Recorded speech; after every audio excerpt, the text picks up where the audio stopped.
আজকে নিয়ে এসেছি মিনি ব্রেড পিৎজার ইজি এবং সিম্পল ওয়েতে রেসিপি। চলুন দেখা যাক।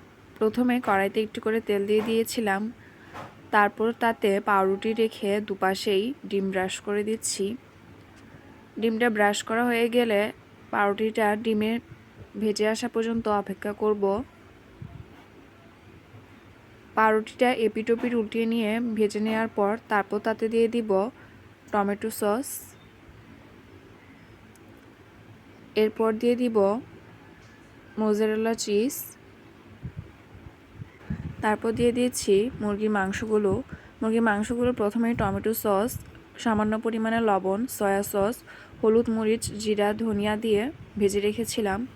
তারপর দিয়ে দিচ্ছি পেঁয়াজ কিউব করে কেটে রাখা, দিয়ে দিলাম কাঁচামরিচ, তারপর আবার একটু মোজারেলা চিজ দিয়ে উপরে টমেটো সস দিয়ে দিয়েছি।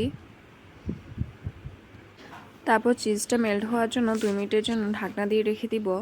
2 মিনিট পর দেখতেই পাচ্ছেন চিজটা গলে গিয়েছে এবং আমাদের ব্রেড পিৎজা রেডি।